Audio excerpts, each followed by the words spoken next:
வினோதமாக இருக்கிறது. இது ஏற்புடையதாக இல்லை. அவங்க மைண்ட் செட் ஒரே ஒரு விஷயத்தில் ஸ்டிக்கான ஆயிருக்குது.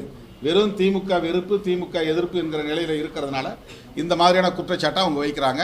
அவங்க எதிர்க்க வேண்டியது தேர்தல் ஆணையத்தை, அவங்க எதிர்க்க வேண்டியது பாஜக அரசை. ஆனால் நடிகர் நம்முடைய தவிக தலைவர் விஜய் அவர்களுடைய அந்த வீடியோவில் ஒரே ஒரு வார்த்தை கூட பாஜகவை பற்றியோ தேர்தல் ஆணையத்தை பற்றியோ அவர் பேசவே இல்லை. அவருக்கு இதெல்லாம் யாரும் சுட்டி காட்டவில்லையோ என்ற ஒரு சந்தேகம் நமக்கு எழுகிறது. கொளத்தூர் தொகுதியில் மட்டும் 19,000 வாக்குகள் சந்தேகத்திற்குரிய வாக்குகளாக இருக்கிறதா மத்திய அமைச்சர் தெரிவிச்சிருக்காங்க. இது எப்படி பார்க்குறீங்க? இதெல்லாம் சரி முறைப்படுத்தணும்னா எஸ்ஆர் தேவை. அதுக்கு ஏற்கனவே இருக்கிற எஸ்ஆர்ஐ போதுமானது, சம்மரி ரிவிஷன் போதுமானது. அதில் 2 வகையான ரிவிஷன் முறை இருக்குது. எலெக்ஷன் கமிஷன் ஏற்கனவே நடைமுறைப்படுத்தி வருகிற 2 வகையான அணுகுமுறை. ஒன்று எஸ்ஆர் என்பது, இன்னொன்று ஐஆர் என்பது. ஐஆர் என்பதே இன்டென்சிவ் ரிவிஷன் தான். அது தேர்தல் காலத்தில் அல்லாத பிற காலங்களில் மேற்கொள்ளப்படுகிற நடவடிக்கை. அது இண்டிபெண்டன்ட் அப்ரோச். அதாவது தேர்தல் நடந்தால் செய்வது என்பது சம்மரி ரிவிஷன். இப்போ எலெக்ஷன் வந்துருச்சு, அவர் 3 மாதத்துக்கு முன்னால் செய்து முடிக்கணும் அப்படிங்கிறது சம்மரி ரிவிஷன். எலெக்ஷனே இல்லை, இப்போ இன்னும் 4 வருஷத்துக்கு பின்னால் தான் எலெக்ஷன் வரும் அப்படிங்கிற காலத்தில் எடுக்கிற நடவடிக்கைக்கு பேர் இன்டென்சிவ் ரிவிஷன். இந்த 2 அப்ரோச்சும் ஏற்கனவே எலெக்ஷன் கமிஷன் கையாளக்கூடிய ஒன்று தான். அதில் ஏதேனும் ஒன்றை இவர்கள் எப்போதே செய்திருக்கலாம். இன்டென்சிவ் ரிவிஷன் என்பதே 1 வருஷத்துக்கு முன்னாடி 2 வருஷத்துக்கு முன்னாடி அவங்க செய்திருக்கலாம், அல்லது இந்த தேர்தலை முடிச்சுட்டு கூட செய்யலாம். அதுக்கான பாசிபிலிட்டிஸ் இருக்குது, அதுக்கான ஸ்பேஸ் இருக்குது. இந்த தேர்தலை முடிச்சுட்டு மே மாதம் முடிஞ்சிடும், ஜூன் மாதத்துலேருந்து இவங்க கிளென்சிங் வேலையை ஆரம்பிக்கலாமே. அந்த இன்டென்சிவ் ரிவிஷனை அதே ஸ்பெஷல் இன்டென்சிவ் ரிவிஷனுங்கிற பேரில் கூட செய்யலாமே. அதுக்கான பாசிபிலிட்டிஸ் இருக்குல்ல. ஆனால் எலெக்ஷனுக்கு முன்னாலே இவங்க இன்டென்சிவ் ரிவிஷனை ஸ்பெஷல் இன்டென்சிவ் ரிவிஷன் என்று அவங்க நடத்துகிறாங்க. அப்போ அதனுடைய கான்செப்டே அடிபடுது. இன்டென்சிவ் ரிவிஷன் என்பதே இண்டிபெண்ட் அப்ரோச்னு அர்த்தம். எலெக்ஷனை சார்ந்து இருக்காமல் இருக்கிற ஒரு நடவடிக்கை. எலெக்ஷன் சார்ந்து எடுப்பது சம்மரி ரிவிஷன். சம்மரி ரிவிஷன் போதுமானது. அதில் கிளென்சிங் பண்ண முடியும். அதில் பிஜேபி மற்ற ஆட்கள்லாம் இருந்து கொளத்தூர் தொகுதியில் 19,000 ஓட்டு டூப்ளிகேட் ஓட்டு இருக்குது அல்லது போகஸ் ஓட்டு இருக்குனாக்கா அவங்க அதை அடையாளம் கண்டுபிடிச்சி அவங்க பூத் லெவல் ஏஜென்ட் போட்டிருக்கிறாங்க, அதை ஃபுல்லாக கம்ப்ளீட்டாக பார்த்து நீக்க சொல்லலாம். அதுக்கான வாய்ப்பு இருக்குது. அண்மையில் பீகாரில் நடந்து முடிந்த சட்டமன்ற பொது தேர்தலில் பாஜக, ஐக்கிய ஜனதாதளம் ஆகிய கட்சிகளின் தலைமையிலான கூட்டணி யாரும் எதிர்பார்க்காத வகையில் 200க்கும் மேற்பட்ட இடங்களில் வெற்றி பெற்று ஆட்சியை பிடித்துள்ளது. இது குறித்து நாடு தழுவிய அளவில் இப்போது எதிரும் புதிருமான விவாதங்கள் நடைபெற்று வருகின்றன. இந்த தேர்தல் முடிவுகளின் மூலம்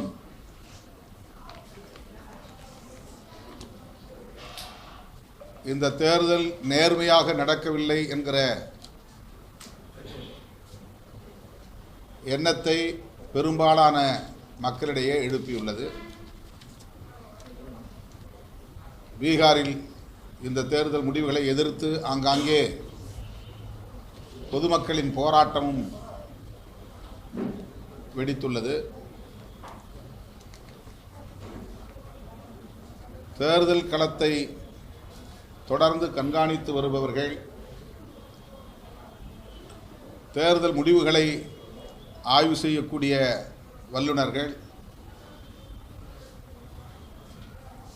தேர்தல் ஆணையத்தின் மீதான நம்பகத்தன்மை நொறுங்கி போயுள்ளது என்பதை சுட்டிக்காட்டுகிறார்கள். புதிதாக அறிமுகப்படுத்தியுள்ள எஸ்ஐஆர் என்கிற சிறப்பு தீவிர சீராய்வு நடவடிக்கை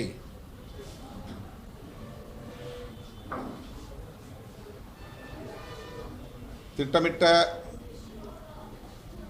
ஒரு கூட்டு சதி. பாஜக,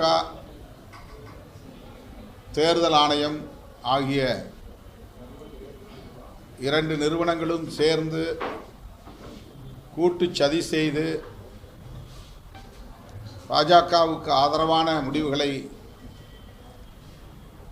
அறிவிப்பதற்கு ஏதுவாக எஸ்ஐஆர் என்கிற இந்த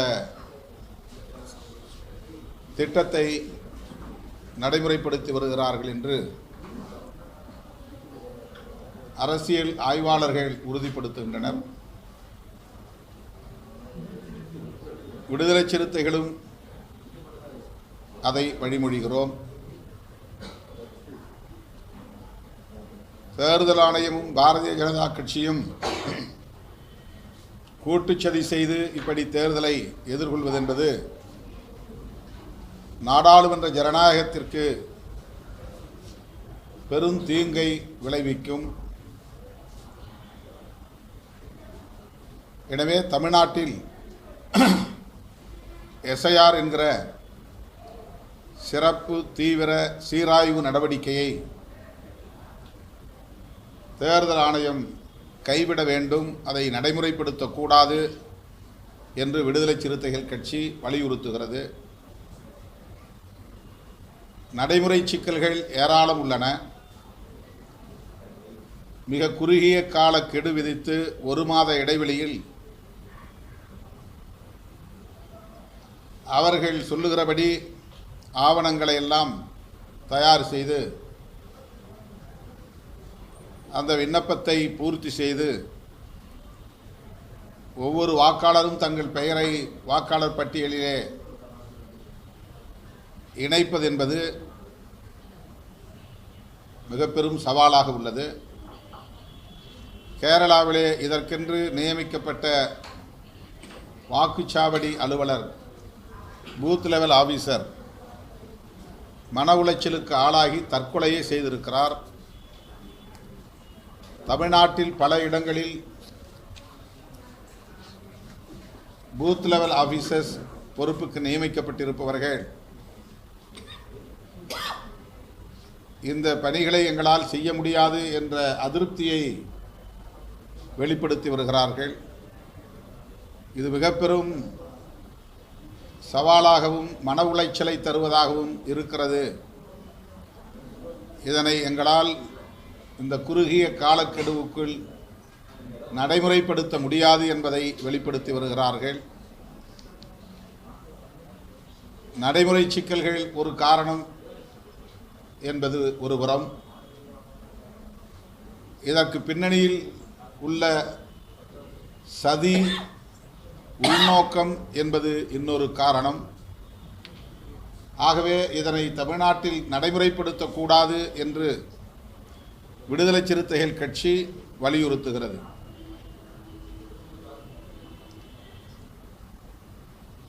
எஸ்ஐஆர் வேண்டாம், பாஜக தேர்தல் ஆணையத்தின் கூட்டுச்சதியை முறியடிப்போம் என்று கோரிக்கையை விடுதலை சிறுத்தைகள் முன்வைத்து வருகிற 24ஆம் தேதி தலைநகர் சென்னையில் எனது தலைமையில் மாபெரும் ஆர்ப்பாட்டம் நடைபெறுகிறது. பாஜக தேர்தல் ஆணையம் கூட்டுச்சதியை முறியடிப்போம், எஸ்ஐஆர் வேண்டாம், பாஜக தேர்தல் ஆணையத்தின் கூட்டுச்சதியை முறியடிப்போம், விடுதலை சிறுத்தைகள் கண்டன ஆர்ப்பாட்டம். சென்னையில் மட்டும் அடையாளமாக நாங்கள் நடத்துகிறோம். என்ன கிழமை வருது? 24 திங்கட்கிழமை 24ஆம் தேதி. இது தமிழ்நாட்டுக்கு மட்டுமல்ல, தேசிய அளவில் பெரும் ஆபத்தை விளைவிக்கக்கூடிய ஒரு நடவடிக்கை. ஒவ்வொரு தேர்தலின் போதும் தேர்தல் ஆணையம் பின்பற்றக்கூடிய எஸ்ஆர் என்கிற சம்மரி ரிவிஷன் என்பதே போதுமானது. அது ஒவ்வொரு முறையும் தேர்தலின் போது நடைபெறக்கூடிய சீராய்வு நடவடிக்கை. பெயரை சேர்த்தல், நீக்கல், திருத்தல் என்கிற நடவடிக்கைகளை மேற்கொள்வது வாடிக்கையான ஒன்று. சட்டமன்ற தேர்தல் நடந்தாலும் நாடாளுமன்ற பொதுத் தேர்தல் நடந்தாலும் தேர்தல் நடைபெறுவதற்கு சில மாதங்களுக்கு முன்னர் தேர்தல் ஆணையம் வழக்கமாக நடைமுறைப்படுத்தி வருகிற ஒன்று. அதனையே இந்த தேர்தலிலும் ஏன் பின்பற்றக்கூடாது, தேர்தல் ஆணையம் இதை திணிக்கிறது என்ற கேள்வி எழுகிறது. 2002ஆம் ஆண்டு எஸ்ஐஆர் நடத்தியதாக தேர்தல் ஆணையம் ஒரு பொய்யை திரும்ப திரும்ப சொல்லுகிறது. 2002ஆம் ஆண்டு அப்படி எந்த எஸ்ஐஆரும் நடந்ததாக ஆதாரங்கள் இல்லை. உச்சநீதிமன்றம் கோரியும் தேர்தல் ஆணையம் அப்படி நடத்தியதற்கான ஆதாரத்தை இதுவரையில் சமர்ப்பிக்கவில்லை. ஆனால் 2002ஆம் ஆண்டு என்று ஒரு காலத்தை வரையறை செய்து அப்போதைய வாக்காளர் பட்டியலில் உங்கள் பெயர் இடம்பெற்றிருக்கின்றனவா, அப்படி இடம்பெற்றிருந்தால் எந்த ஆவணத்தையும் நீங்கள் தர வேண்டாம் என்ற ஒரு கைட்லைன்ஸ், ஒரு வரையறையை தேர்தல் ஆணையம் முன்மொழிகிறது. இது ஆதாரமற்ற ஒரு தகவல். தேர்தல் ஆணையமே பொய் சொல்லுகிறது என்று பலராலும் விமர்சிக்கப்படுகிறது. இதுவரையில் தேர்தல் ஆணையம் அதை காட்டவில்லை. இரண்டாவது, மிக குறுகிய கால இடைவெளியில் இதை நடைமுறைப்படுத்த முடியாது. வீட்டுக்கு வீடு சென்று ஒவ்வொரு வாக்காளருக்கும் இந்த விண்ணப்பங்களை தந்து அதனை பூர்த்தி செய்து கோடிக்கணக்கான வாக்காளர்களை பட்டியலிலே பதிவேற்றம் செய்வதென்பது நடைமுறை சாத்தியக்கூறுகள் இல்லாத ஒன்று.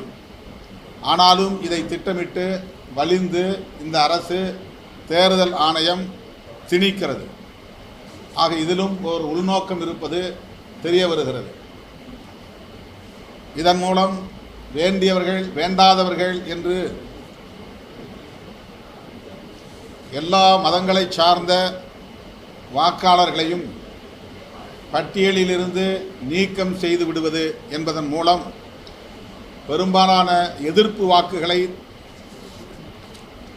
வாக்களிக்க விடாமலேயே தடுப்பது என்கிற நடவடிக்கையில் அவர்கள் இறங்கியிருக்கிறார்கள் என்ற சந்தேகம் எழுந்துள்ளது.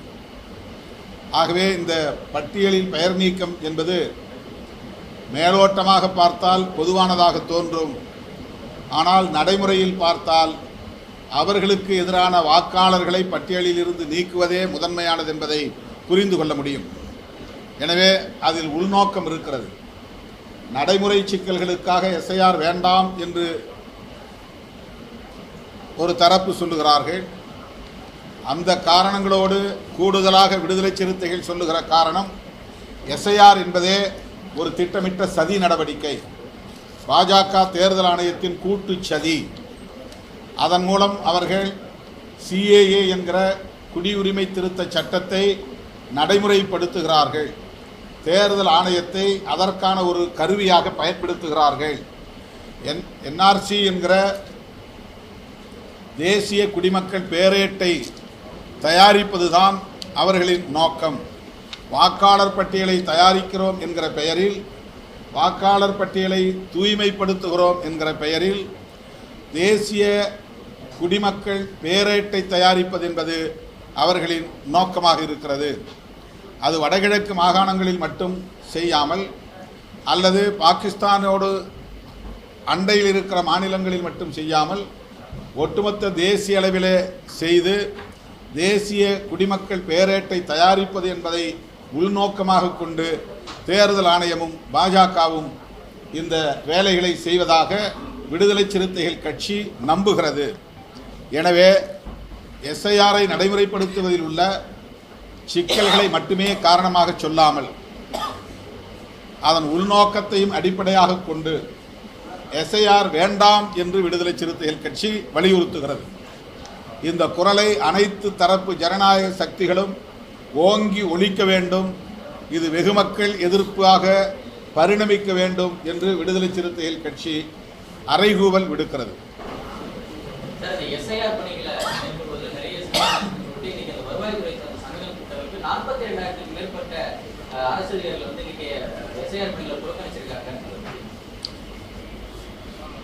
அதிகாரிகளை பொறுத்தவரையில் நடைமுறை சிக்கலை காரணமாக சொல்லி அதை புறக்கணிக்கிறார்கள். விடுதலை சிறுத்தைகள் கட்சி அதை வரவேற்கிறது. அந்த அதிகாரிகளின் உணர்வுகளை மதித்து தேர்தல் ஆணையம் உடனடியாக இந்த எஸ்ஐஆர் நடவடிக்கையை நிறுத்த வேண்டும். நடைமுறை சிக்கல்களை தாண்டி உள்நோக்கம் கொண்டதாகவும் இது இருக்கிறது என்பதுதான் விடுதலை சிறுத்தைகளின் குற்றச்சாட்டு. மேற்கொள்வது அரசு அதிகாரிகளுடைய கடமை. அதை அரசு அதிகாரிகள் ஒருபோதும் செய்ய மாட்டேன்னு சொல்லக்கூடாது. பாஜகவுடைய செய்தித்துறைகளை அரசு அதிகாரிகள் தங்களுடைய கடமையை ஆற்ற வேண்டும் என்பதிலே யாருக்கும் மாற்று கருத்தில்லை. ஆனால் மக்களுக்கு விரோதமான நடவடிக்கைகளை அதிகாரிகளும் வேடிக்கை பார்க்க முடியாது. அவர்களுக்கு தேவையற்ற பணிச்சுமைகளை திணித்தால் அதனை அவர்கள் சுமக்க முடியாது. அதனுடைய விளைவாகத்தான் கேரளாவிலே ஒரு BLO தற்கொலை செய்து கொண்டிருக்கிறார். அதற்கு தேர்தல் ஆணையம் தான் பொறுப்பேற்க வேண்டும். அந்த சாவுக்கு தேர்தல் ஆணையமே பொறுப்பேற்று அந்த குடும்பத்திற்கு நீதி வழங்க வேண்டும் என்றும் விடுதலை சிறுத்தைகள் கட்சி வலியுறுத்துகிறது. மேற்கொண்டு BLO பொறுப்பிலே நியமிக்கப்பட்டிருக்கிற அதிகாரிகள் தற்கொலை செய்து கொள்ளும் நிலைக்கு இவர்கள் தள்ளிவிடக்கூடாது என்றும் வேண்டுகோள் விடுக்கிறோம். முதலமைச்சருடைய தூண்டுதல் பேரில் தான் இவங்க இந்த மாதிரியான பணிகளை செய்ய மாட்டோம் அப்படின்னு சொல்றாங்கன்னு மேற்கொண்டு ஒரு குற்றச்சாட்டு அவங்களே வச்சிருக்காங்க. அது ஆதாரம் இல்லாத அவதூறு. எப்போதும் போல திமுக மீதான வெறுப்பை அவர்கள் உமிழ்கிறார்கள்.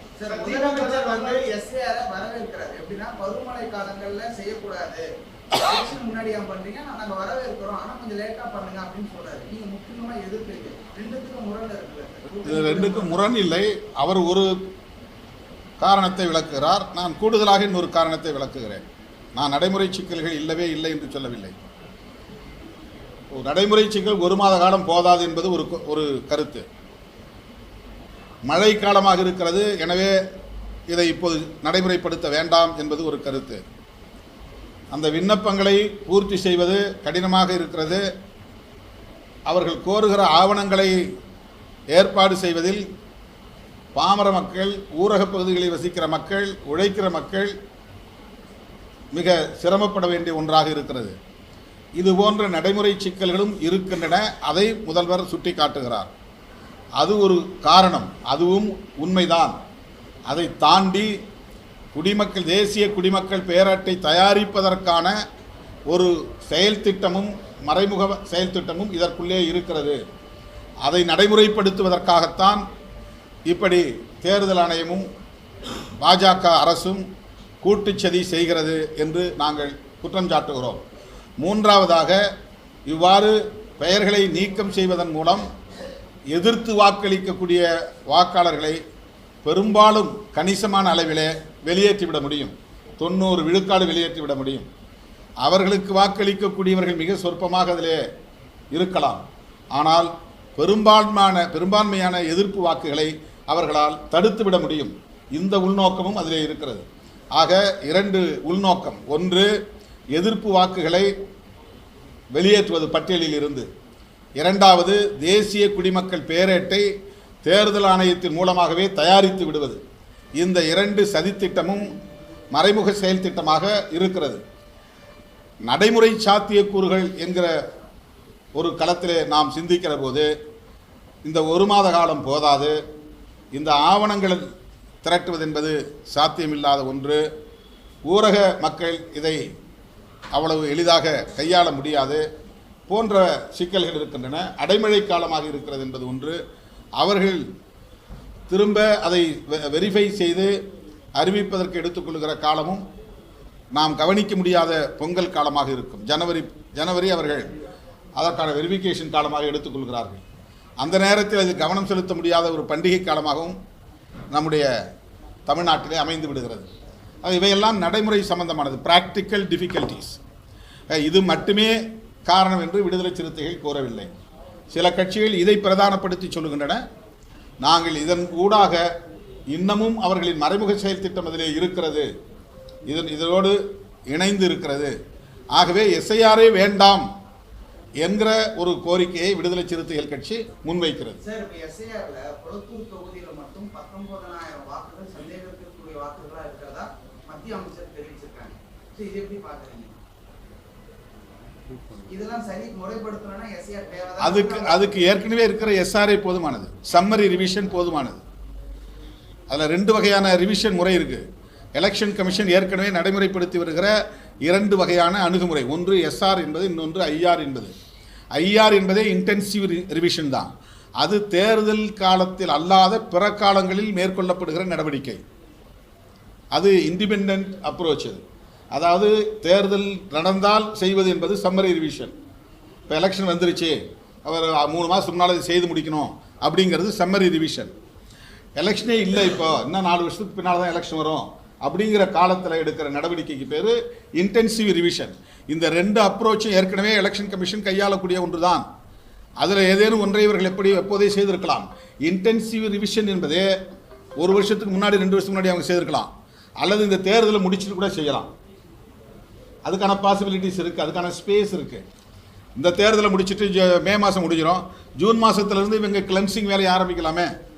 அந்த இன்டென்சிவ் ரிவிஷனை வந்து அதே ஸ்பெஷல் இன்டென்சிவ் ரிவிஷனுங்கிற பேரில் கூட செய்யலாமே. அதுக்கான பாசிபிலிட்டிஸ் இருக்குல்ல. ஆனால் எலெக்ஷனுக்கு முன்னால் இவங்க வந்து இன்டென்சிவ் ரிவிஷனை ஸ்பெஷல் இன்டென்சிவ் ரிவிஷன் என்று அவங்க நடத்துகிறாங்க. அப்போ அதனுடைய கான்செப்டே அடிபடுது. இன்டென்சிவ் ரிவிஷன் என்பதே இண்டிபெண்ட் அப்ரோச்னு அர்த்தம். எலெக்ஷனை சார்ந்து இருக்காமல் இருக்கிற ஒரு நடவடிக்கை. எலெக்ஷன் சார்ந்து எடுப்பது சம்மரி ரிவிஷன். சம்மரி ரிவிஷன் போதுமானது, அதில் கிளென்சிங் பண்ண முடியும். அதில் பிஜேபி மற்ற ஆட்கள்லாம் இருந்து கொளத்தூர் தொகுதியில் 19,000 ஓட்டு டூப்ளிகேட் ஓட்டு இருக்குது அல்லது போகஸ் ஓட்டு இருக்குனாக்கா அவங்க அதை அடையாளம் கண்டுபிடிச்சு அவங்க பூத் லெவல் ஏஜென்ட் போட்டிருக்கிறாங்க, அதை ஃபுல்லாக கம்ப்ளீட்டாக பார்த்து நீக்க சொல்லலாம். அதுக்கான வாய்ப்பு இருக்குது. எனவே இது வந்து அதுக்காக மட்டும் இல்லை என்பது தான் விடுதலை சிறுத்தைகளின் அப்சர்வேஷன். இது வெறும் கிளென்சிங் ப்ராசஸ் அல்ல. வாக்காளர் பட்டியலை தூய்மைப்படுத்துவதற்காக மட்டுமே இவர்கள் இதை கையாளவில்லை. அவர்களுக்கு மறைமுக செயல் திட்டம் இருக்கிறது. ஆகவேதான் இதை முற்றாக கைவிட வேண்டும் என்று விடுதலை சிறுத்தைகள் வலியுறுத்துகிறோம். கைவிட வேண்டும் என்று வலியுறுத்தி 24ஆம் தேதி சென்னையில் எனது தலைமையில் ஆர்ப்பாட்டம் நடைபெறும். தமிழ்நாட்டில் எஸ்ஐஆர் வந்து திமுக தான் முறைகேடா பயன்படுத்துது. குறிப்பா டிவிகே வாக்குகளை நீக்கிறதுக்காக திமுகவை சேர்ந்த கட்சிக்காரர்கள் போய் இந்த வேலையை செய்யறாங்க விஜய் சொல்றாரு. பாஜகவும் திமுகவும் சேர்ந்துக்கிட்டு தமிழ்நாட்டில் எஸ்ஐஆர் அது அவங்க மைண்ட் செட் மாறலை இன்னும். அதாவது டிஎம்கே எதிர்ப்புங்கிறத மட்டுமே ஒரு அளவுகோலாக வைத்துக்கொண்டு அவர்கள் அரசியல் செய்கிறார்கள். அவங்க இன்னும் வந்து அரசியல் களத்துக்குள்ளே முழுமையாக வரலை. அவங்களுடைய கான்செப்ட் என்ன, அவங்களுடைய ஐடியாலஜி என்ன, எதிர்க்க வேண்டிய பகை சக்தி எது, ஆதரிக்க வேண்டிய நட்பு சக்தி எது, ஜனநாயக சக்தி எது என்பதை கணக்கிலே கொண்டு அவர்கள் இதை அணுக வேண்டும் என்பது என்னுடைய பணிவான வேண்டுகோள். இதில் வந்து திமுகவே எஸ்ஐஆருக்கு எதிராக தான் இருக்குது. அப்புறம் திமுக வந்து டிவிகேவுக்கு எதிராக செயல்படுதுன்னு சொல்வதுங்கிறது ரொம்ப வினோதமாக இருக்கிறது. இது வந்து ஏற்புடையதாக இல்லை. அவங்க மைண்ட் செட் ஒரே ஒரு விஷயத்தில் ஸ்டிக்கான் ஆகிருக்குது. வெறும் திமுக வெறுப்பு, திமுக எதிர்ப்பு என்கிற நிலையில் இருக்கிறதுனால இந்த மாதிரியான குற்றச்சாட்டை அவங்க வைக்கிறாங்க. அவங்க எதிர்க்க வேண்டியது தேர்தல் ஆணையத்தை, அவங்க எதிர்க்க வேண்டியது பாஜக அரசை. ஆனால் நடிகர் நம்முடைய தவிக தலைவர் விஜய் அவர்களுடைய அந்த வீடியோவில் ஒரே ஒரு வார்த்தை கூட பாஜகவை பற்றியோ தேர்தல் ஆணையத்தை பற்றியோ அவர் பேசவே இல்லை. அவருக்கு இதெல்லாம் யாரும் சுட்டி காட்டவில்லையோ என்ற ஒரு சந்தேகம் நமக்கு எழுகிறது.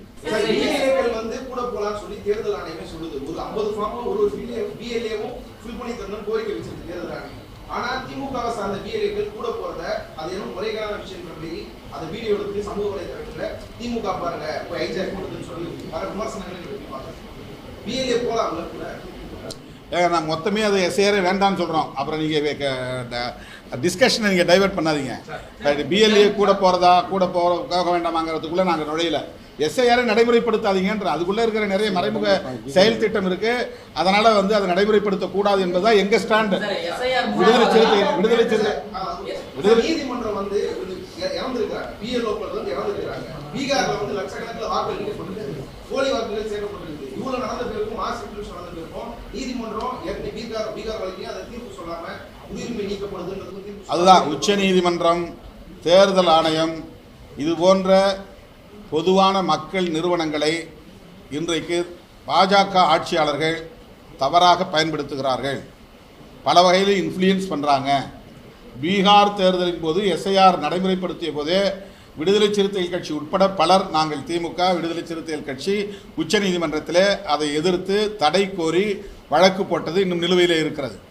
இப்போது தமிழ்நாட்டிலே இதை நடைமுறைப்படுத்த அறிவித்த உடனேயே திமுக வழக்கு தொடுத்திருக்கிறது. நாங்களும் இப்போது அதில் வழக்கு தொடுத்திருக்கிறோம். அதில் எங்களுடைய கோரிக்கை பிரேயர் என்னென்னா, விடுதலை சிறுத்தைகளுடைய பிரேயர் எஸ்ஐஆர் தடை செய்யப்பட வேண்டும், தமிழ்நாட்டில் அதை நடைமுறைப்படுத்தக்கூடாது என்பதுதான். அதே கோரிக்கை வலியுறுத்தி இதை மக்கள் போராட்டமாக மாற்றுகிறோம். அடுத்து நான் இன்னும் சில செய்திகளை சொல்லி முடிச்சிடறேன், இருங்க, அப்புறம் கேளுங்க. சார், ஒரே ஒரு கேள்வி. சீஃப் ஜஸ்டிஸ் பிஆர் கவாய் வந்து சொன்னது பட்டியலிடர்களுக்கு கிரிமினல் வந்து வேறும் அவருடைய கருத்தை நான் ஏற்கவில்லை. அது அவருடைய தனிப்பட்ட கருத்து. இந்த கிரீமி லேயர் என்பது ஓபிசி சமூகத்திற்கு கூட கூடாது என்பதுதான் விடுதலை சிறுத்தைகளுடைய போராட்டங்கள். தொடர்ந்து நாங்கள் அதை தான் வலியுறுத்துகிறோம். கிரீமி லேயர் என்பது ஒரு சூழ்ச்சி, அது ஒரு சூது, சமூக நீதியை நீர்த்து போக செய்கிற ஒரு முயற்சி. அது OBC, schedule cost, schedule tribes மக்களை கிரீமி லேயர் மூலம் சிதறடிக்க பார்க்கிறார்கள், பிரிக்க பார்க்கிறார்கள். இதில் ஒரு பெரிய சதி இருக்கிறது. ஆகவே கிரீமி லேயர் என்கிற கான்செப்டையே விடுதலை சிறுத்தைகள் கட்சி எதிர்க்கிறது. இருங்க 2 நாட்களுக்கு முன்பு நான் யாழ்ப்பாணம் சென்றிருந்தேன். தமிழ் தேசிய பசுமை இயக்கம் ஒருங்கிணைத்த கார்த்திகை வாசம் என்கிற நிகழ்ச்சி ஒன்றில் பங்கேற்றேன். அந்த அமைப்பின் தலைவர் ஐங்கரநேசன் மற்றும் முன்னணி தலைவர்கள் விடுத்த அழைப்பை ஏற்று 2வது முறையாக இந்த நிகழ்விலே நான் பங்கேற்றிருக்கிறேன். 2018ஆம் ஆண்டு இதே போல கார்த்திகை மாதம் மரநடுகை மாதம் என்ற அறிவிப்பின் அடிப்படையில் ஒழுங்கமைவு செய்யப்பட்ட நிகழ்ச்சியில் நான் கலந்து கொண்டேன். அப்போது வடமாகாண சபையின் முதலமைச்சர் திரு விக்னேஸ்வர் அவர்களும் அதிலே பங்கேற்றார். நானும் கலந்து கொண்டேன். சில நாடாளுமன்ற உறுப்பினர்களும் கலந்து கொண்டார்கள். இப்போது 2025ஆம் ஆண்டு அதே அமைப்பு ஒருங்கிணைத்த அந்த நிகழ்வில் கலந்து கொண்டேன். அந்த நிகழ்வை முடித்த பிறகு தமிழ் தேசிய பேரவை என்கிற ஒரு கூட்டணி, அதிலே தமிழ் தேசிய பசுமை இயக்கம், தமிழ் தேசிய மக்கள் முன்னணி, கஜேந்திரகுமார் பொன்னம்பலம் தலைமையிலான மக்கள் முன்னணி மற்றும் சில அமைப்புகள் சேர்ந்து அந்த பேரவையை உருவாக்கியிருக்கிறார்கள். அது ஒரு கூட்டணியாக இயங்குகிறது. அந்த கூட்டணியை சார்ந்த சில தலைவர்களும் கஜேந்திரகுமார் பொன்னம்பலம் மற்றும் செல்வராஜா கஜேந்திரன் உள்ளிட்ட பலர், இந்நாள் நாடாளுமன்ற உறுப்பினர்கள், முன்னாள் நாடாளுமன்ற உறுப்பினர்கள் என்னை நேரிலே வந்து சந்தித்தார்கள். அந்த சந்திப்பு மிகவும் முக்கியத்துவம் வாய்ந்த ஒரு சந்திப்பாக நான் பார்க்கிறேன். அவர்கள் முன்வைத்த கோரிக்கை என்னவென்றால், விரைவில் இலங்கை அரசு புதிய அரசமைப்பு சட்டத்தை உருவாக்குவதற்கு ஏற்பாடுகளை செய்து வருகிறது. அனுரா திசாநாயக்கா குடியரசுத் தலைவராக இருக்கிற, இலங்கை அதிபராக இருக்கிற அவர் புதிய அரசமைப்பு சட்டத்தை உருவாக்கும் எண்ணத்தில் இருக்கிறார். அதற்கான குழு விரைவில் அமைக்கப்பட இருக்கிறது. இந்த சூழலில் ஈழத்தமிழர்களுக்கு அதிகாரத்தை பரவலாக்கும் வகையில் புதிய அரசமைப்பு சட்டத்தில் சமஷ்டி ஆட்சி முறையை கொண்டு வர வேண்டும். அதாவது ஒரு ஃபெடரல் சிஸ்டம் ஆஃப் கவர்மெண்ட், தமிழர்களுக்கு முழு அதிகாரத்தை வழங்கக்கூடிய வகையில் அரசமைப்பு சட்டத்தை யாத்திட வேண்டும். அதற்கு இந்திய அரசு உரிய அழுத்தத்தை இலங்கை அரசுக்கு தர வேண்டும். இந்திய அரசு தலையிடுவதற்கு தமிழ்நாடு அரசு உரிய நடவடிக்கைகளை மேற்கொள்ள வேண்டும் என்று கோரிக்கை விடுத்திருக்கிறார்கள்.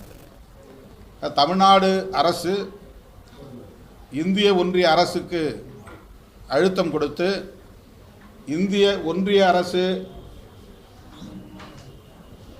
ஏற்கனவே ராஜீவ்காந்தி அவர்களின் தலைமையில் உருவான ஒப்பந்தத்தின் அடிப்படையில் டெவால்யூஷன் ஆஃப் பவர் என்கிற கான்செப்ட், அந்த கருத்தின் அடிப்படையில் தமிழர்களுக்கு முழுமுற்றான அதிகாரத்தை வழங்கக்கூடிய வகையில் அரசமைப்பு சட்டத்தை யாத்திட வேண்டும். அதற்கு இந்திய ஒன்றிய அரசு வலியுறுத்த வேண்டும் என்கிற கோரிக்கையை வைத்துள்ளார்கள்.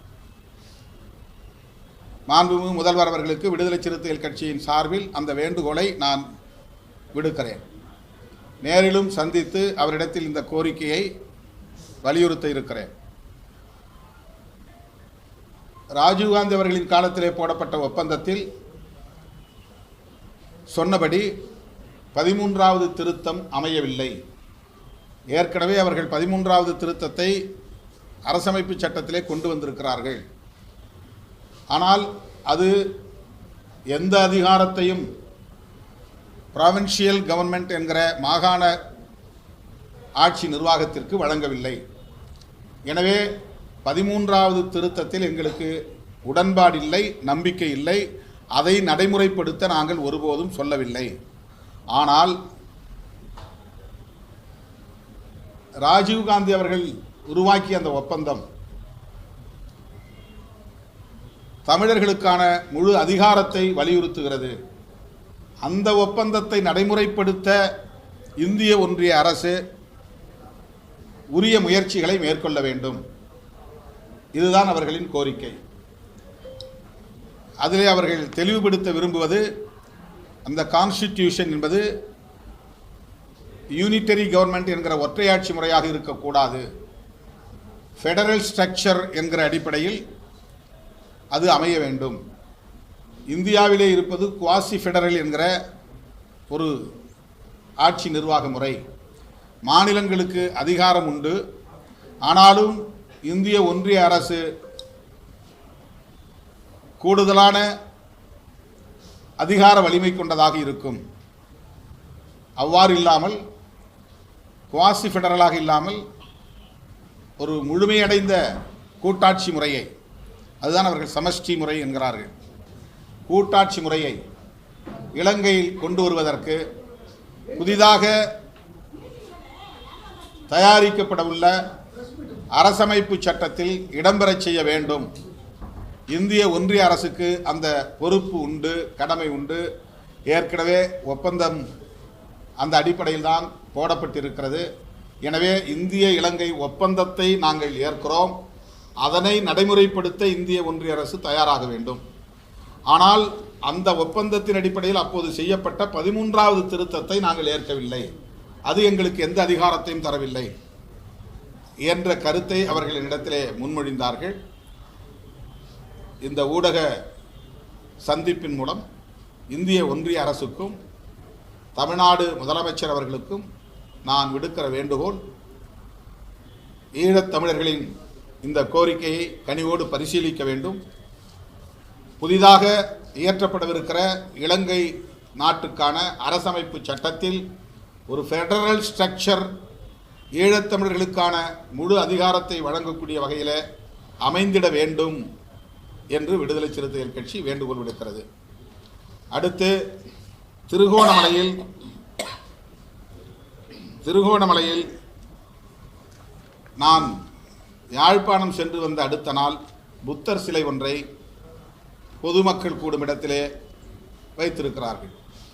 எதிர்ப்பு வந்ததும் காவல்துறையினர் அதனை அகற்றியிருக்கிறார்கள். அதன் பின்னர் நாடாளுமன்றத்தில் பிரேமதாசா கட்சியை சார்ந்தவர்கள்,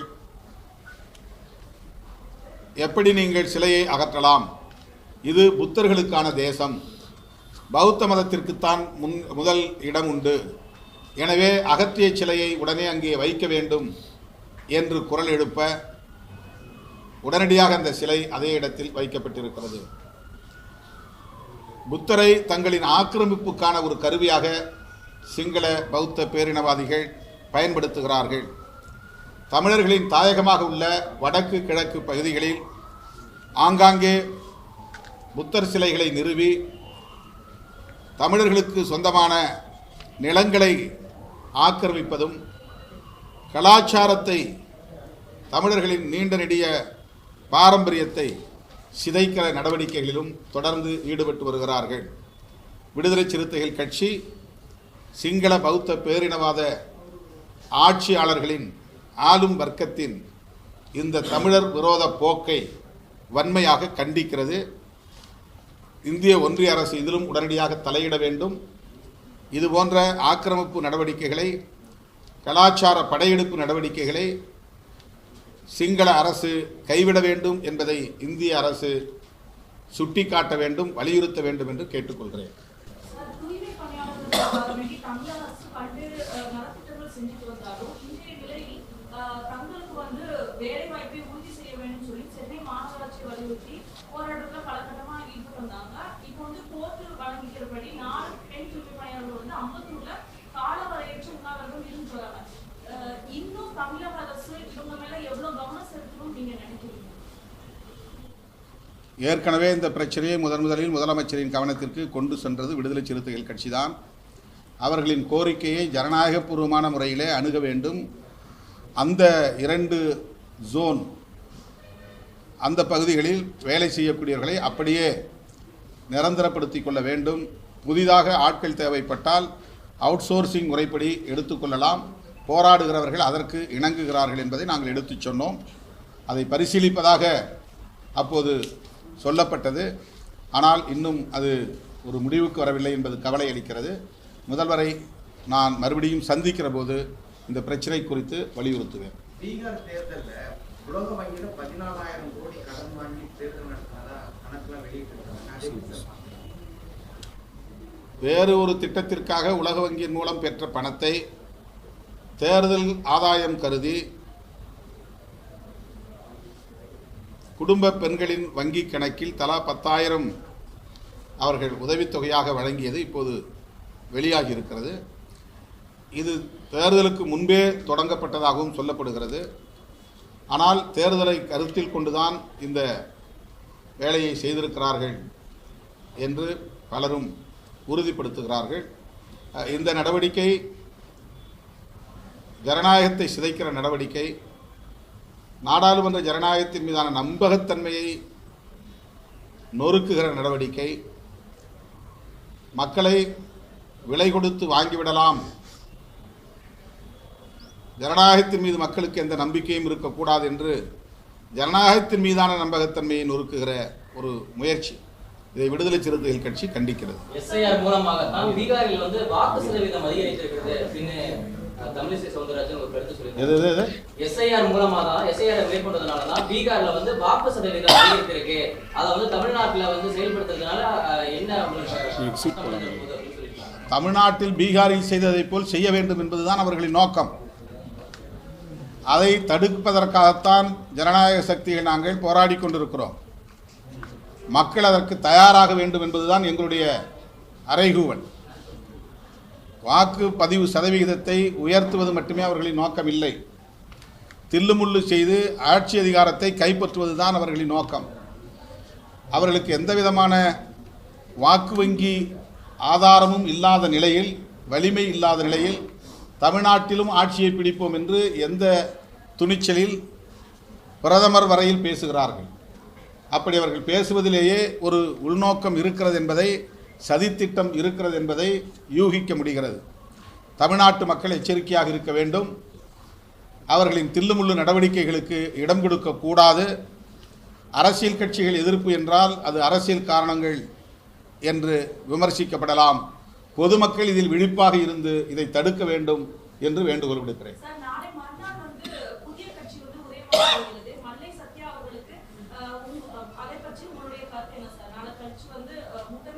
அவர் கட்சி தொடங்கட்டும். கட்சி தொடங்கின பிறகு 27ஆம் தேதி வழக்கம் போல விடுதலை சிறுத்தைகள் கட்சியின் சார்பில் ஆவடியில் மாவீரர் நாள் நிகழ்வு நடைபெறும். பேர் என்னவா? என்ன என்ன என்ன போட்டி? எங்கே போறீங்க? Dubai, Abu Dhabi. எந்த தேதி சார்? எந்த தேதி? 21ஆம் தேதி. நவம்பர் 20. ஆமாம் சார், நவம்பர் 20.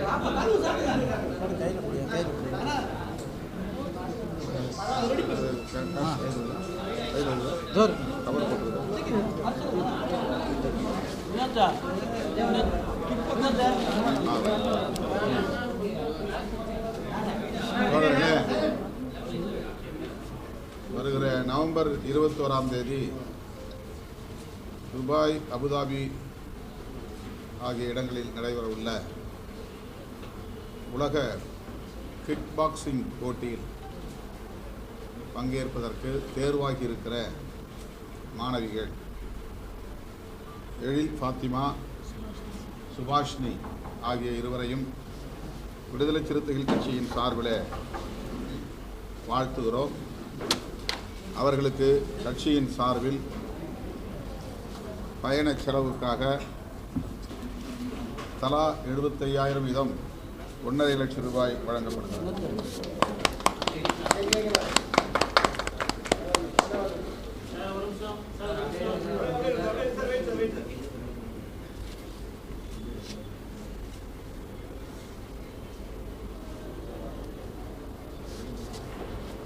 என்ன படிக்கிறீங்க? ஏதாவது படம் நடத்துறீங்க?